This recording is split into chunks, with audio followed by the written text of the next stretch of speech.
E aí, minha gente, sejam bem-vindos ao vídeo da segunda-feira. Como você, Marcos, é professor, você gosta da segunda-feira? É dia de voltar ao trabalho, meu amigo. E aí?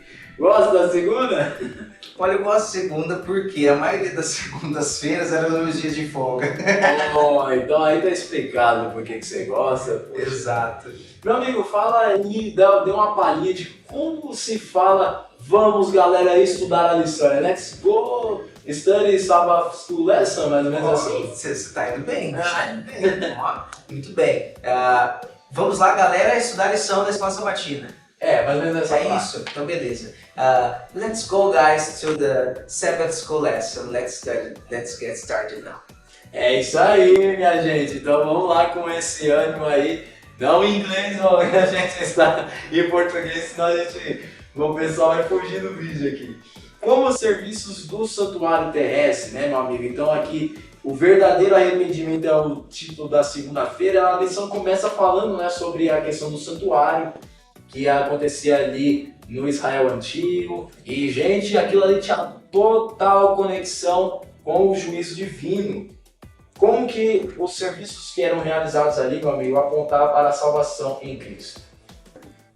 Muito bem. Levítico 16, que é o texto base, inclusive, que a gente estudou ao longo dessa semana inteira, ele vai falar que o povo de Israel, ali no deserto, foi estabelecido, Deus estabeleceu um sistema de rituais, onde eles sacrificavam isso de forma constante, de forma diária, eles levavam sacrifício. Um sacrifício pela manhã, um sacrifício pela tarde. Certo. Mas tinha um dia que acontecia, era um dia solene, eles chamavam era um dos sábados, um feriado estabelecido na época, que era um dia de consagração. Eles paravam solenemente e eles ficavam ali sob a intercessão do sumo sacerdote. Nesse dia acontecia a purificação do santuário, mas nesse dia era o grande dia de juízo. E aí, falando dessa perspectiva, a gente consegue entender que ele já apontava para aquilo que nós viveríamos séculos e talvez milênios mais tarde, através do sacrifício expiatório de Cristo na cruz do Calvário, como ritual, sacrifício que era aquele sacrifício diário. No caso, Cristo ali na sua morte, o sacrifício da tarde foi a máxima das concretizações dessa experiência do povo de Israel. Então ali o título encontra-se com o antídoto. Mas, aí finalizando esse momento de link, né, com o que a gente vive hoje, haveria um momento na história da humanidade em que haveria esse dia da expiação, esse dia de julgamento. A princípio, esse dia de julgamento não é o juízo final, mas sim um juízo onde são passadas as nossas ações, as nossas atitudes, as nossas escolhas, que estão registradas nos livros de Deus. Sim. Nos registros de Deus. Mas ele aponta para a salvação porque todo o serviço do santuário indicava Cristo. O cordeiro, a água, o sangue, o incensário, o sumo sacerdote, o sacerdote, as coberturas do santuário, cada elemento indicava um aspecto da personalidade e do caráter de Cristo. Acho que até a poeira que estava no santuário representava literalmente tudo, cara. Todos os móveis, todos os tecidos que eram usados para fazer a estrutura lá do santuário, a cerimônia, tudo simbolizava Cristo. E além disso, você comentou sobre a questão do dia da expiação.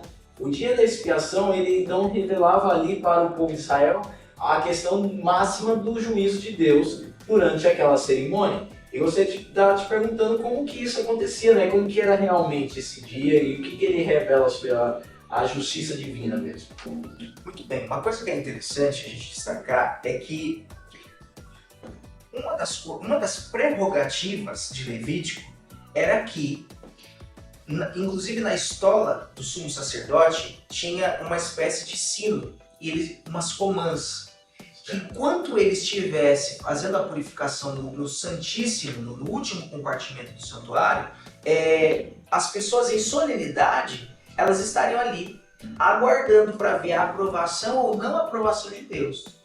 Caso não houvesse aprovação de Deus em relação ao perdão dos pecados, todos seriam consumidos pela glória de Deus. O que é interessante é que não há registro algum, não há registro nenhum no Levítico de que isso aconteceu. Por um único detalhe, agora. Na Arca da Aliança, que ficava no Santíssimo, existia o propiciatório, que era a tampa da arca. De acordo com o que Deus já tinha determinado para Moisés construir daquela forma. Então, o que tinha ali dentro da arca? As tábuas da lei representavam a justiça de Deus. O maná representava a manutenção, a proteção, o cuidado de Deus. E o cajado de Arão, que representava o quê? A guia, a condução, a liderança de Deus, isso, né? Boa. Como o Deus de Israel. E aí fica interessante. A base do julgamento, a base daquele dia de juízo, era a lei de Deus, era a justiça de Deus. Contudo, quando descia a Shekinah, que era a presença de Deus ali de forma física, como uma nuvem, uma fumaça, quando ela chegava no propiciatório, ela encontrava o sangue de um inocente. E aí, o que fazia com que o povo fosse salvo era que eles aceitavam que aquele sacrifício que eles estavam constantemente levando para Deus, nos seus ritos, era que eles estavam aceitando que o inocente podia estar no lugar deles. Isso era fé, isso era graça, desde o Antigo Testamento. Por isso que existem pessoas que falam assim, aquela era a dispensação da lei, era a lei que valia, e hoje a gente vive com a graça. Não, já naquele momento já era a graça de Deus vigente, porque eles tinham que crer que o sangue de um inocente, um animal, me arrepio pensar nisso, era o suficiente para cobrir os pecados de todos. Então naquele momento, quando descia a glória de Deus, Deus olhava que tinha o sangue do inocente. Então Deus chegava à seguinte conclusão, isso eu estou falando de uma forma humana, assim, né? Deus é onisciente. Eles, pela fé, creram que o sacrifício do inocente é o suficiente para redimi-los. Pela fé, eles creram que um dia o inocente, Cristo, vai redimir os pecados de todos. Então, essa relação do dia da expiação revela o quão nós precisamos estar em solene vigia, em solene investigação, porque isso está acontecendo hoje lá no céu, né? Deus está fazendo o julgamento, esse julgamento está acontecendo de forma investigativa, porque hoje a minha vida está passando nos livros, nos registros. E quem está intercedendo por mim? O grande sumo sacerdote, Jesus. o próprio Jesus. E qual que é a garantia? As marcas que são as suas mãos. Então ele chega para o pai e ele fala assim, poxa pai, o Luan, ele aceitou o sacrifício, então ele merece a vida.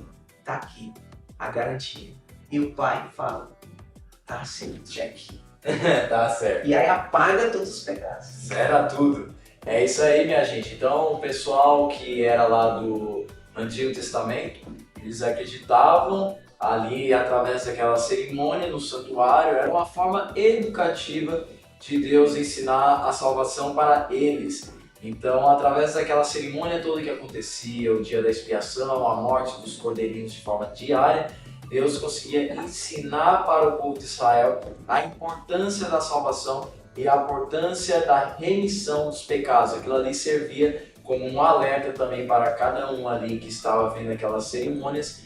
Poxa, eu fiz uma coisa errada. E eles viam literalmente a morte do animal ali na cara deles. Eu acredito que para mim seria pesado. Mas era muito forte, Luan. Desculpa te interromper, mas hoje nós temos nossos animais de estimação.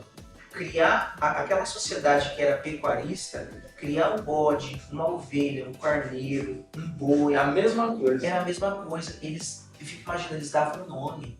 Eles davam um nome para aquele animalzinho. Quando chegava no sacrifício ele tinha que levar um cordeiro de 1 ano, diz o Levítico. 1 ano, eles passavam 1 ano com aquele animal, convivendo, para chegar no dia eles imolarem um animal que não fez nada e ele estava recebendo a culpa porque ele mentiu. porque ele falou contra o próximo, porque ele tirou algo de alguém e ele tinha na pele, sentia, poxa, ele tá morrendo porque eu errei. Então era essa didática, foi a maior encenação que Deus fez, Sabe? pesado, porque ele sabia que eles tinham que entender que alguém que não merecia Tinha. tinha que morrer. Tava conversando isso aí, meu amigo, há uns tempos atrás, que foi quando teve a lição de Levíticos, né? Sim, Lá na classe dos jovens, acho que a gente estava comentando sobre isso, e a Carol, um abraço Carol, ela comentou que acho que para ela, ali, aquela cerimônia do santuário, em comparação aos nossos dias, era mais pesado do que para nós hoje. Porque ali você via literalmente a consequência dos pecados que você fazia.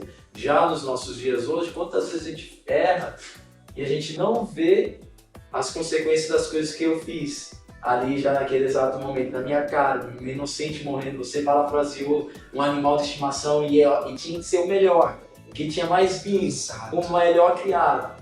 Era realmente uma situação meio complicada, mas serviu para que o povo de Israel aprendesse sobre a importância da salvação e do juízo divino.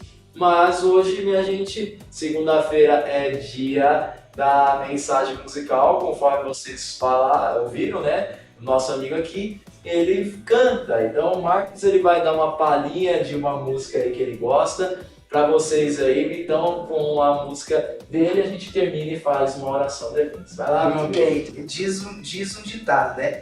Mico, aqui se faz, aqui se Exato, paga. é isso mesmo, cara. Muito bem, E essa na sua própria igreja, é a minha casa. Eu tô imaginando a sua casa aqui e tô mandando você fazer alguma coisa. Isso aí é sem noção, meu. Bom, mas essa música que eu disse, né, que ela fala muito ao meu coração, e é uma música que eu acho que tem tudo a ver com essa dinâmica, com essa mensagem que a gente tem estudado, né?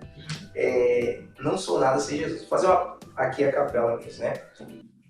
Perdido nessa estrada, sem nenhuma direção, como um cego em desespero, sem alguém pra dar a mão.